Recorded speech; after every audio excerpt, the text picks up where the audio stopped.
How did you get good at something? How did you progress and maybe still progress in that thing you're good at? How did you reach your goals?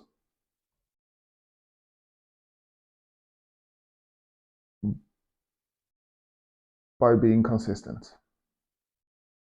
And at the end of this video, I'll show you what being consistent did for me. So yeah, let's talk about that.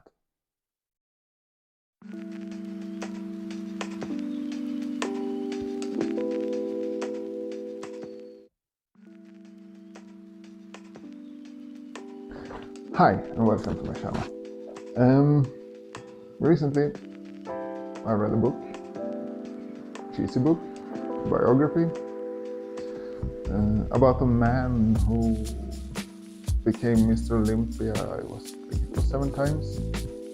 And this book was so full of cheese I had to run extra laps around the track after I read it. And I never thought I'd read Arnold Schwarzenegger's biography, but I did. And it was good, it's really good. I recommend you read it.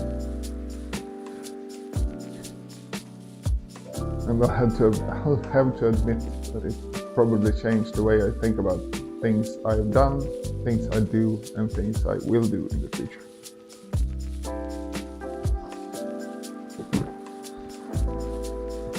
In this book, he talks a lot about being good at something. And how do you get good at something? Boils down to 2 words: being consistent. Setting up a goal and work consistently to get to that goal. Yeah, that's really that easy. It's really that easy. And it doesn't matter what those goals are. I mean, photography can be, you want to make a living, you want an art show, a photography exhibition, whatever, photographing family, friends. Use that as a goal and be consistent in your journey towards reading. Reaching that goal. Like I said, I started thinking about the way I do things and did things. I never thought of myself as a consistent person, but I did some soul searching, and I found out that I maybe was. And that's what I'm going to show you at the end of the video.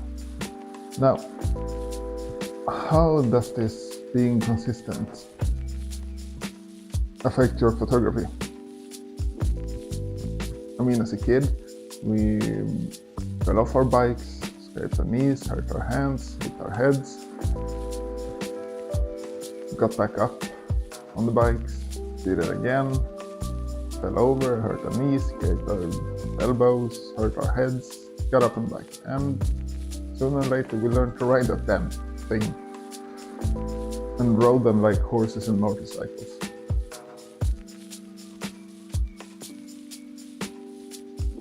Now imagine your camera is a bike. Being consistent in using your camera, it feels more and more natural. And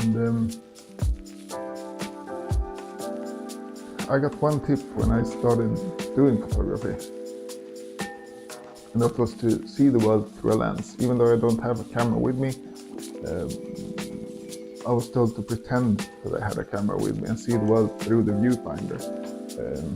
So now I see the world in 3x2 even if I don't have a camera with me, which is a bit odd.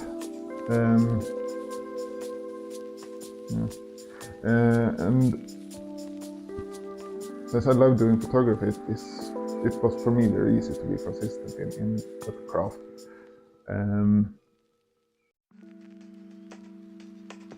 and it's kind of fun going through Lightroom and seeing the photos I took in the beginning and the photos I take now. So yeah, now I took this being consistent a bit further last year, when I challenged myself to only do black and white for a year, because I was not really bored, but it didn't give me anything to shoot. Pretty much anything that was a bit abstract. It was fun, but it didn't kind of give me what I wanted. So I needed to go back to my roots, where I only shot black and white. Back then on film, now on digital. Since I don't have a dark room, I don't have a analog camera anymore, a film camera. But yeah, it took a while, and sooner or later I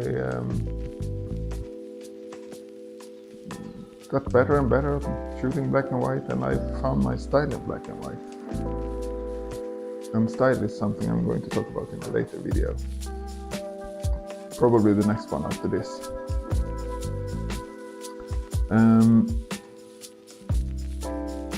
But now, when winter is gone and summer is here, I have a series of black and white photos that I'm happy with, that I'm showing on my website, on Instagram, and I think I'll upload them to Threads as well. I'm kind of new to Threads, so I don't know what I've uploaded there yet. And social media isn't my cup of tea, but unfortunately it's a necessary evil. Maybe if I'm consistent with social media, I start to like it.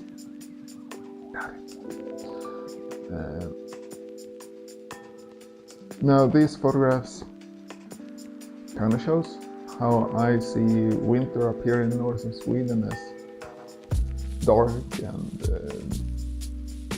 moody. Something we call Swedish vemod. Sort of a kind of darker, grayer melancholy that I'm actually shooting for in my new project that I'm working on. I'm trying to illustrate that in that project. And being consistent in that project as well, trying to show this, what we call Swedish vemod, has so far led me to take over 1,000 photographs of empty, moody, boring, mundane places. And it's super fun. Already I can see from the first photos I took to the last ones I took a couple of days ago, how I progressed in those kind of photographs. And maybe at the end of this project, I go back to the beginning and use the skills I've learned on my journey of progression. Go back to the first places I visited and shoot those photographs again. We'll see. It depends, but yeah, being consistent makes you grow.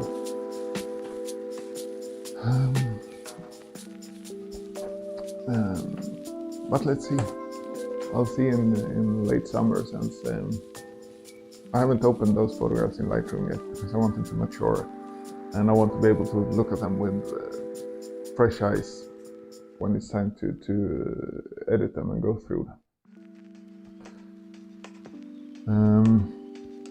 But yeah, taking over 1,000 photographs for that project this far, and it's only beginning of June.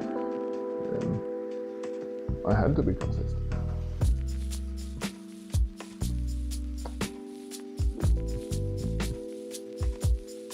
Now, being consistent in what you do, what you love, doesn't only apply to photography, of course, as we learned from the book by Arnold. Whether it's art, sports, music, even cooking. I mean, have you ever thought about how many times you maybe cooked your favorite dish before you presented it to someone you love, someone you like, someone you wanted to make an impression on? That's persistence and being consistent. I wonder how many times I said that C word. Anyway, let's move on. Recently I challenged myself, and I'm not a big fan of challenges. It's just something I really don't like doing, and since I'm not a big fan of challenges, I thought I'd challenge myself. So I've taken up running, and I am the worst runner ever. I haven't run a mile since I did my military service, and that's a long time ago. So I bought shoes, and we have a track right outside the window, just across the street. We have a forest track to run on, and when I run, I feel like the big bad wolf from Three Little Piggies, just huffing and puffing my way through this track. But I know, and I set a goal. By the end of the summer, I'll run a complete lap without walking, just running. And I know I have to be consistent with working through that goal, towards that goal. And I know I'm going to reach it.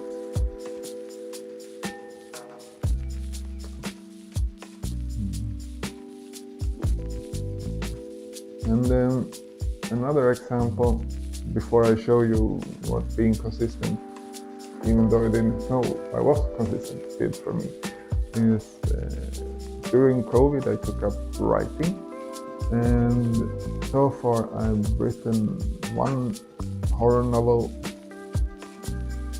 that's yet to be published, and I've written a second one. And at the beginning of the first one, it was a hassle to go through, but I loved writing.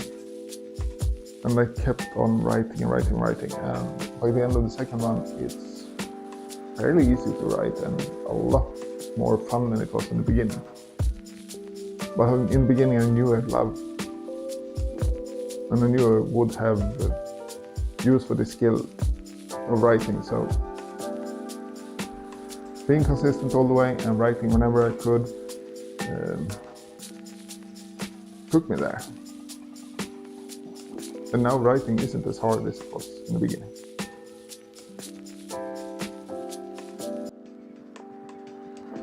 Now, one problem. It might be quite hard to be consistent learning photography if you don't always have the time to go out and do photography. But then you can do as I do. Always take pictures. You don't have to have the intention of showing them to anyone, but yourself. I mean, you might not want to take a large camera, like, for instance, Sony A7 everywhere, but you can take this compact small camera,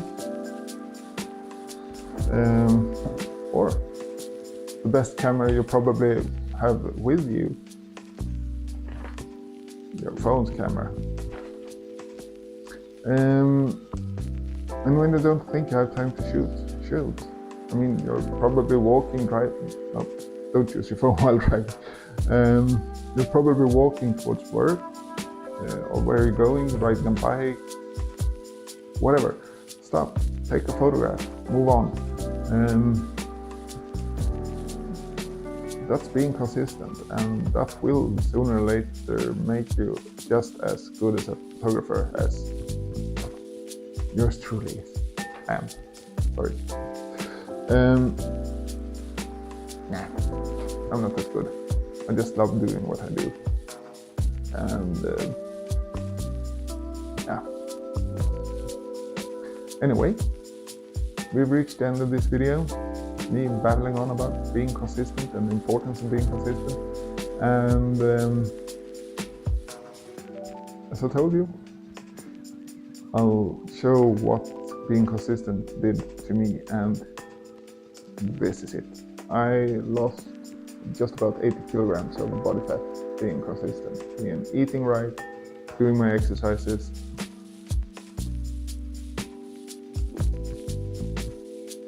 and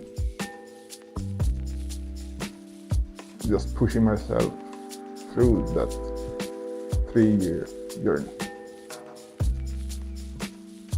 So yeah, thank you for watching, and